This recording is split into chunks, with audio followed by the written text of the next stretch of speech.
Hello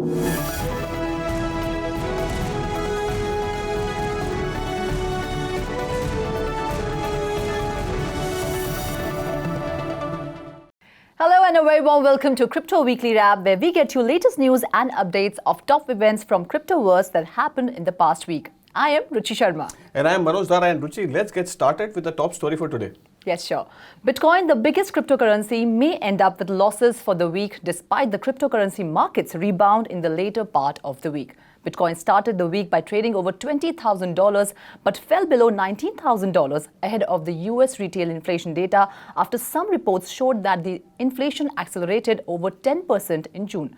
The report was, however, denied by the Labor Department. To be sure, US June Consumer Price Index inflation quickened to a fresh four-decade high of 9.1%, beating analysts' forecast of 8.8%.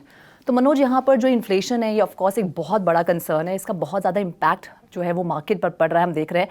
तो एक broader वे में अगर देखें तो आप इसे कैसे देखते हैं? सबसे पहले तो जैसे हमने हमारे व्यूअर्स को बताया कि इन्फ्लेशन एक बहुत बड़ा एक इकोनॉमिक इंडिकेटर है जहां पर इंटरेस्ट रेट का जो ट्रैजेक्टरी है वो डिपेंड करता है. फेक नंबर्स आए थे 10.2 के और उसके बाद में मार्केट में ऑलरेडी रिएक्शन हो गया था. That was on Tuesday. लेकिन वेडनेसडे के जो नंबर्स आए थे वो 9.1 के करीब थे. एक्सपेक्टेशन वाज 8.8 का. तो अगर ये नंबर अगर स्लिप होता है या फिर बढ़ता है तो उसके बाद में क्या हुआ? Bitcoin immediately corrected. Why? Because of an anticipation of a broader than expected interest rate hike. क्योंकि पूरा का पूरा इंटरेस्ट रेट जो है it is linked to the inflation and they are actually going ahead and controlling the inflation. Inflation control करने का तरीका, economic parameter अगर हम देखें सरल भाषा में है कि इंटरेस्ट रेट बढ़ेंगे और इंटरेस्ट रेट बढ़ेंगे तो उसका एक रिपल इफेक्ट बाकी सारे इकोनॉमिक एक्टिविटीज पर भी आता है. उसके बाद में क्या हुआ? बिटकॉइन इमीडिएटली करेक्ट हो गया. उसके बाद में they are actually trading higher from the level जहां पे वो करेक्ट हुए थे. इसके दो मुख्य कारण है. सबसे पहले तो वैल्यू बाइंग आई वहां पर. तो वैल्यू बाइंग क्या होता है कि से for example market has corrected bye 65%. 60 to 65% market already correct हो चुका है. 70,000 के करीब था बिटकॉइन जी. और अभी यहाँ पर 20,000 में बायर्स नहीं है. सो दिस इज समथिंग जहां पर वैल्यू बाइंग प्रोपोजिशन. वो हमेशा बोलते हैं कि मार्केट में बॉटम कैच करना बहुत डिफिकल्ट होता है. लेकिन जो न्यू इन्वेस्टर्स हैं उनके लिए this is the right time to start. So every month, every week और हर दिन नए इन्वेस्टर्स आते हैं. तो you can not catch the bottom but you can definitely decide when to start. और यहां से लेकर एक बहुत बड़ा रिलीफ आगे चलकर ये भी मिलने वाला है because we have seen energy pricing coming down और इन्फ्लेशन का एक बहुत ही बड़ा सेगमेंट एनर्जी प्राइसेस को बिलोंग करता है. पॉइंट नंबर 1, एनर्जी प्राइसेस अगर स्लिप होते हैं दैट मींस नेक्स्ट मंथ के इन्फ्लेशन नंबर्स कम आएंगे. This is the actual reason why the buying started and we are seeing actually a balanced way in which cryptocurrency market and the say for example Bitcoin और Ethereum are behaving. और second reason ये है कि institutional investors का buying interest भी वहाँ पर आना शुरू हो गया था. There are lot of institutional investors और whales जहाँ पर आपको ये इकोनॉमिक एक्टिविटी पर वो बाइंग करते हुए दिखेंगे. बहुत सारे जन they buy, they do trading, they do hedging, they do lot of activities on clients behalf. But there are long only funds who actually go ahead and buy because they sit on cash. Cash उनके पास में component high रहता है और ये ऐसे मौके की फिरात में रहते हैं. And this is the right move which they have actually catched. So moving on, the Blockchain and Crypto Asset Council, the only advocate body representing the interest of India's crypto industry, has been disbanded by its parent, the Internet and Mobile Association of India, took the decision without discussing with the BACC. Reasons for the decision include a lack of maturity among crypto founders when dealing with the government, inaction around the critical matters despite prompting by India's parliamentary finance body, and the creation of counterproductive environment. So representatives have not yet had a conversation about whether a new body will be formed to advocate for this industry. So these are macro developments. Internally, we are actually not supposed to comment on what is happening internally, but there is something which is happening as far as the crypto ecosystem is concerned. Tax को हमने देखा था, एक tax को आया था, TDS पर एक move किया था, and this is something founders they are, see, market is down, there is actually बहुत बड़ा mess में है market, right. And you can also see that founders are actually leaving India. That's what we have read on reports. That's what we are not saying, that the reports are suggesting. So ऐसे time पर there are some kind of uncertainty going around as far as the regulatory bodies is concern. लेकिन इस time पर जैसे अगर एक लौती जो रेगुलेटरी बॉडी थी with the Indian crypto industry, उसने भी साथ छोड़ दिया है, तो क्या ये एक और झटका होगा for our crypto industry? Can you say it that because frankly, if you will ask my opinion, it doesn't matter because market is down. The only thing is matters जो fundamental reasons हमने discuss किए थे वो कैसे change होते हैं, और आगे हमारे इस एपिसोड में हम ये भी बताएंगे कि कौन से reasons हैं जिसकी वजह से market ऊपर आएगा। बिल्कुल। Moving on, the Enforcement Directorate has reportedly found that India's top cryptocurrency exchanges have allowed citizens of several countries, including the US, Brazil, and Germany, to carry out transactions on their platform without complying with Know Your Customer guidelines and anti-money laundering rules. The probe also revealed that these crypto exchanges received investments of around $1 billion in the last 3 years from global capital ventures such as Sequoia, Tiger Global, etc. तो यहाँ पर ये 2-3 concerns हैं जो कि जिस पे कि जो इन्फोर्समेंट डायरेक्टरेट है जो उन्होंने कहा है कि जो बड़ी बड़ी इंडियन क्रिप्टो एक्सचेंजेस हैं, जैसे कि हमने ये बात कही कि बहुत से फॉरेन जो इन्वेस्टर्स हैं वो इनके प्लेटफॉर्म पर बिना एंटी मनी जो लॉन्ड्रिंग रूल्स हैं उनको फॉलो किए या फिर KYC रूल्स को फॉलो किए वो ट्रांजैक्ट कर रहे हैं। फिर हमने बात की कि उन्होंने इन्वेस्टमेंट्स अपनी डिक्लेयर नहीं किया जो भी उन्होंने 3 साल में ली है। उसके साथ साथ ऐसा भी हो रहा है, और जहाँ पे नाम लिया गया कि वजीर एक्स, कॉइन और coin switch Kuber and coin DCX, इस तरह की बड़ी बड़ी जो क्रिप्टो एक्सचेंजेस हैं वो फॉरेन यूजर्स को अलाउ कर रहे हैं कि वो उनके प्लेटफॉर्म पर एक क्रिप्टो को दूसरे क्रिप्टो में कन्वर्ट कर पाएं using third party exchanges that are based out of India, जैसे कि कॉइनबेस या फिर हिच BTC, और उससे वो कमीशन जो है अर्न कर रहे हैं। सो एक्चुअली ये तो कंसर्न ईडी का वैलिड है, बिकॉज अगर ईडी कुछ अगर हिंट कर रहा है that means they have found out something, and if there is any repercussion that is something they have to face. Declare नहीं हुआ है या फिर कोई वर्डिक्ट आया नहीं है, that means we have to keep an eye on this development. Moving on, Celsius Network showed a $1.19 billion deficit on its balance sheet in bankruptcy court filing on Thursday, a day after cryptocurrency lender filed for Chapter 11. In a filing at the US Bankruptcy Court for Southern District for the New York on Thursday, Celsius also said it has $40 million in claim against Singapore-based Three Arrow Capital, a crypto hedge fund that filed for a bankruptcy earlier this month. Celsius और उसके problems वो खत्म ही नहीं हो रहे। तो जैसे हमने बताया कि मार्केट में हमारे व्यूअर्स के लिए बताया कि कौन से रीजंस थे जिसकी वजह से मार्केट एक स्टेबिलिटी पे आया।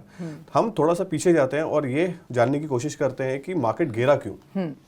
सबसे पहले तो टेरा लूना सिस्टम का जो एक बहुत बड़ा कोलैप्स हुआ।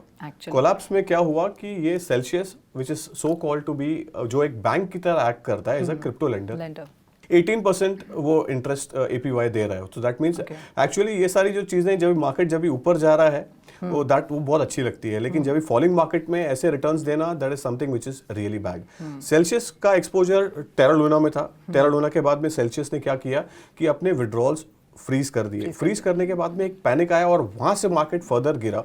क्रिप्टो करेंसी मार्केट को बहुत बड़ा झटका सेल्सियस ने भी दिया, ऐसा नहीं है, क्योंकि बहुत बड़े असेट्स उन लोग मैनेज करते हैं। आप आपका क्रिप्टो उनके पास में रख के and then you can earn interest, weekly interest मिलता है, मंथली इंटरेस्ट मिलता है। So this is actually a chain. What they do is they take your coins और किसी के पास में लेंड करते हैं एंड देन मतलब I mean this is something a chain reaction which happened.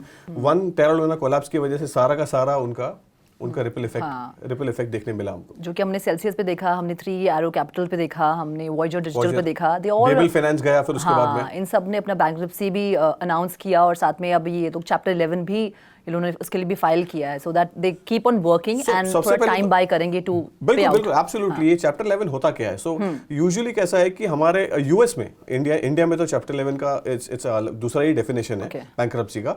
Chapter 11 में एक company they declare themselves as bankrupt and just to avoid any direct correlation or to restructure themselves as far as the credit line is concerned। लेकिन ये अगर जब तक वो करते हैं उनका डे टू डे ऑपरेशंस शुरू होता है, मतलब चालू होता है, ऐसा वो बंद नहीं होता है। That means they are finding they want time a breather as far as क्योंकि बहुत ज्यादा लेंडर्स कंसर्न में सारे के सारे you can not focus on your business decisions to come out of this situation. This is actually a lifeline which gives them some time so that they can think on their business activity, ये situation में से बाहर निकलने के लिए। इसका मतलब chapter 11 होता है। So moving on, the world's largest meme coin, Dogecoin, tumbled as the implosion of Elon Musk's Twitter buyout dashed prospects for the meme coin's mainstream adoption. Doge dropped more than 7% in the last 7 days and is now trading around $0.063. तो मनोज, यहाँ Elon Musk को बहुत ज़्यादा उम्मीदें थी Twitter के साथ और बहुत बहुत एक्साइटमेंट के साथ वो ये डील कर रहे थे, बिकॉज वीव सीन उनका कुछ अलग ही एक झुकाव है ट्विटर की तरफ, और जो वो ट्वीट्स करते थे उनसे बहुत ज़्यादा हलचल मचती थी, बहुत लोग इन्फ्लुएंस होते थे. But then now he found out कि शायद कहीं ना कहीं ट्विटर की तरफ से ट्रांसपेरेंसी नहीं है, वो सारे जो स्पैम और फेक अकाउंट्स है उसको लेकर, एंड दैट्स व्हाई वो he got into this legal thing and he sent a letter to them, और उस पे डोजकॉइन पे भी उसका असर पड़ा है. And how do you see this entire situation? Twitter deal पर तो मैं कमेंट करना चाहूंगा नहीं, बिकॉज उन्होंने सबसे पहले तो मेरे हिसाब से क्यों ट्विटर को टारगेट किया था मुझे वो समझ में नहीं आया. Maybe this is my opinion. Doge को थोड़ा सा पुश देने के लिए. So coming back to your Doge cryptocurrency connection, वो हम बात कर सकते हैं, because this is our domain and we can, क्योंकि एक बहुत बड़े इन्फ्लुएंसर भी रहे हैं. लास्ट टाइम जब भी उन्होंने अनाउंस किया था कि टेस्ला अगर आप बाय कर सकते हैं बिटकॉइन से, बिटकॉइन एडॉप्शन को एक बहुत बड़ा बूस्ट मिला था, और उसके बाद में बहुत अच्छा ये सेक्टर ने एक बाइंग इंटरेस्ट भी देखा था. लगभग 42,000 के करीब बिटकॉइंस भी वो होल्ड करते हैं. एक बहुत बड़े इन्वेस्टर भी हैं, और उन्हें ऐसा लगता है कि ये सारा क्रिप्टो करेंसी का जो यूनिवर्स है कहीं ना कहीं एक वाइटल रोल भी प्ले करते हैं. रहा सवाल डोज कॉइन का, something which is happening with this Doge coin and Mister Elon Musk from last 1 month. पहले उन्हें कुछ ऐसे इन्वेस्टर्स जो थे उनके अगेंस्ट में बोल रहे थे कि ये बहुत बड़ा एक फ्रंट रनिंग भी करते हैं, लेकिन then he came out and said that no, I will support Dogecoin, and that is something which is going on, and that's something which only Musk sir will only able to tell. Moving on, according to the data shared by the founder of the week in ETH News, Ivan Van Ness, Ethereum's merge is scheduled for September 19th alongside a variety of testnet launches. So Ethereum and the merge is something, जैसे हमने हमारे viewers को promise किया था कि हम वो reasons भी बताएंगे कि जिसकी वजह से क्रिप्टो करेंसी मार्केट ऊपर जा सकता है अगर ये पॉसिबिलिटीज. हमने तो नीचे के रीजंस तो सब बता दिया, इन्फ्लेशन बता दिया, इंटरेस्ट रेट बता दिया, लॉस ऑफ बाइंग इंटरेस्ट बता दिया, और यहाँ पे माइनस सेल कर रहे हैं वो बता दिया. लेकिन वो कौन से रीजंस हैं जिसकी वजह से मार्केट में एक स्टेबिलिटी आ सकती है, उसमें से टॉप रीजन ये है इथेरियम मर्ज का. इथेरियम मर्ज अगर होता है तो एक बहुत बड़ा प्रॉब्लम सॉल्व हो जाएगा एनर्जी का. सो that is what which we have already told our viewers. Proof of work से लेके प्रूफ ऑफ स्टेक जा रहा है, एनर्जी कंजम्पशन कम होगी, लेकिन बहुत सारे प्रोजेक्ट्स को और एक अपर हैंड मिलेगा. Data has recently showed that Ethereum network के जो प्रोजेक्ट्स के ऊपर एक्टिविटी है that is actually picking up, and we have already seen Ethereum correct from upper लगभग $5,000 के करीब इथेरियम जा चुका था, और एक 1,000 के करीब वो ट्रेड कर रहा है. The merge is the biggest thing as far as Ethereum और इथेरियम कम्युनिटी इज वेटिंग. वो प्रॉपर सही तरीके से सारे प्रोजेक्ट्स रोल आउट हो जाएंगे, गैस फीस कम हो जाएगी, और यहाँ पर एक बहुत ही अच्छा एडॉप्शन में वो, क्योंकि आपने देखा कि आप तो एनएफटी बहुत ज्यादा ट्रैक करते हैं, सारी की सारी जो एक्टिविटीज हो रही है इथेरियम पर ही है. और देखना ये पड़ेगा कि gas fees, lower gas fees को लेकर institutional adoption as far as Ethereum में बाइंग इंटरेस्ट कब तक आता है, that only time will tell. Of course. So moving on, interesting news coming from UK, where you can apparently sue someone with an NFT. The High Court of England and Wales has allowed the founder of Italy-based online gambling company Microgame to file a lawsuit against anonymous people through a non-fungible token drop. तो एक बहुत बड़ा, मैं कहूँगी कि decision है. वैसे भी यूके का हमने इंक्लिनेशन देखा है कि वो क्रिप्टो फ्रेंडली बनना चाहते हैं. उन्होंने पहले कहा था कि वो एनएफटी को प्रॉपर्टी का दर्जा देंगे, वो स्टेबल कॉइन भी अपना लाना चाहते हैं, और अब ये भी एक बहुत बड़ा, मैं कहूँगी, एक डिसीजन है जहाँ पे उन्होंने ये जो माइक्रो गेम, एक इटली बेस्ड गैम्बलिंग कंपनी है, उन्हें ये कहा है कि वो जो भी उनके प्लेटफॉर्म पर अनोनिमस लोग हैं जिनके जो एक या ज़्यादा, 2 से ज़्यादा वॉलेट्स को होल्ड करते हैं, they don't know about it, तो उस पर वो लॉसूट फाइल कर सकते हैं through NFT. That is a big I think big move. और इससे जो भी सारी ये जो फेक स्पैम ये सब चीज़ें होती हैं, क्योंकि ज़्यादातर it's tied to the wallet, तो उन्हें टारगेट करना और उन्हें थोड़ा कम करने में आसानी होगी. तो एक तरह से आप एनएफटी से पैसे कमा सकते हैं, और दूसरी तरफ एनएफटी से पैसे गवा भी सकते हैं लॉसूट में. Moving on Monday a fishing scam offering a fraudulent airdrop managed to rob Uniswap users of nearly $8 million in funds. The phishing scam promised a free airdrop of 400 UNI tokens worth approximately $2,200 To claim the malicious airdrop, users were required to connect their crypto wallets and sign the transactions. Upon connection, the unknown hacker stole users via a malicious smart contract. More than 74,000 wallets have interacted with the phishing scam smart contract to date. रुचि हमने बहुत सारे shows भी किए हुए हैं. हम हमारे viewers को अर्ज करते हैं कि आप जाइए क्रिप्टो टीवी के सारे शोज हमने बनाए. How to use your crypto wallet, ये सारे आप शोज देखिए और आपको ये पता चलेगा कि ये सारे फिशिंग स्कैम से हम कैसे बच सकते हैं. आपको वाईफाई का यूज नहीं करना है, आपको ब्राउजर एक्सेस किसको देना नहीं है, never share your passwords, protect your keys, protect your wallet. ये सारी चीजें तो होती रहेगी क्रिप्टो करेंसी मार्केट में, लेकिन आपको कितना उसमें उसका आपको शिकार बनना है, that is only you and only you will protect yourself. Moving on. So despite the bearish market, the past week has been really good for various Web3 and crypto startups. Web3 startup Mistel Labs is in talks to raise at least $200 million in Series B funding at a $2 billion valuation. Solana developers Dylan and Ian McAlino have launched Protagonist, a $100 million venture capital firm and incubator fund. Klarna, the Swedish fintech company, has raised $800 million in common equity at a $6.7 billion post-money valuation, significantly lower than $45.6 billion it was valued at in June 2021. Lightspeed Ventures Partners has announced 3 new US funds totaling $6.6 billion as well as $500 million India Early Stage Fund, bringing the company's total committed capital to $18 billion. तो जहां market हम देख रहे हैं काफ़ी बुरी हालत में अभी भी है, गिरी हुई है, लेकिन यहाँ पर बहुत सारे जो Web3 स्टार्टअप्स हैं उन्हें बहुत ज़्यादा इन्वेस्टमेंट फंड्स मिल रहे हैं. तो ये हमारा दूसरा रीजन है जो हमारे इन्वेस्टर्स को हमारे व्यूअर्स को हमने बताया था. सबसे पहले तो हमने ये बताया था कि यहाँ पर इथेरियम मर्ज में अगर एक्टिविटी अगर होती है कंप्लीट तो ये होगा. ये सेकंड रीजन है रुचि जी. Web3 पर बहुत ज्यादा एक्टिविटी हो रही है, that means it's a big positive. Web3, metaverse, gaming zone and this thing, they are actually getting lot of traction because उन्हें मार्केट को ये पता चल रहा है कि वैल्यू कहाँ पे है. और ये सारे फंड जैसे हमने बताया कि यहाँ पर there are lot of funds who are sitting on cash. Cash में का मतलब ये है कि वजह से फायर सेल लगता है, क्योंकि 70,000 का बिटकॉइन अगर आपको 20,000 में मिल रहा है तो ये सेल है, क्योंकि आप भी शॉपिंग जाते हो तो आपको ये पता रहता है कि सेल में कैसी चीजें खरीदनी होती है. You don't look for your money, but definitely अगर कोई 50% डिस्काउंट से भी ज्यादा मिल रहा है तो you go and latch it, right. So this is actually happening. Web3 एक बहुत ही इंटरेस्टिंग जोन से जा रहा है, इनिशियल स्टेज में है, और यहाँ पर इन्वेस्टमेंट इसके लिए आ रही है because there is a value to it, right. और जहां पर वैल्यू है वहां पर फंड है और फंड एक्टिविटी है. Alright, moving on, Bollycoin, a Web3 platform based out of India, announced its new NFT collection, the Chill Bull NFT series. The NFTs are inspired by veteran actor Salman Khan's character Chulbul Pandey from the Dabangg franchisee. The NFT collection will provide holders with NFT with access to special events, concerts, and Bollycoin metaverse inspired by Bollywood.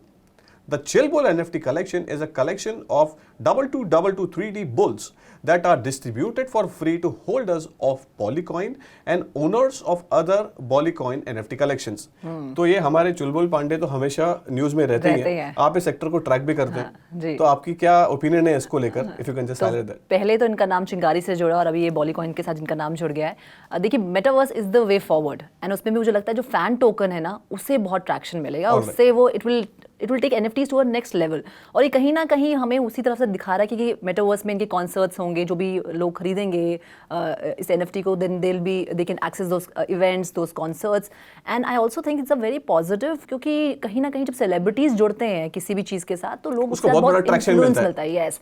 सो जहाँ Hollywood में इतने बड़े बड़े celebrities, we have seen big names associated with NFTs and metaverse and even rappers, singers, तो यहाँ अभी बहुत कम celebrities है जो कि NFT से जुड़े हैं. Salman Khan is one big name, तो अगर और भी नाम जुड़ेंगे तो I think NFT and metaverse will go बहुत ऊपर जाएगा इन इंडिया. इन्वेस्टमेंट तो आ रही है NFT के, ऑल्दो वॉल्यूम्स कम हो रहे हैं, लेकिन हमारे यहाँ पर बॉलीवुड के जो एक्टर्स हैं वो दे आर मूविंग टुवर्ड्स, उनका वॉल्यूम बढ़ रहा है. Alright, that's all there is in today's the weekly wrap. This is Manoj Dara and this is Ruchi Sharma signing off. Do subscribe, like and share to Crypto TV and have a great weekend. Thank you so much.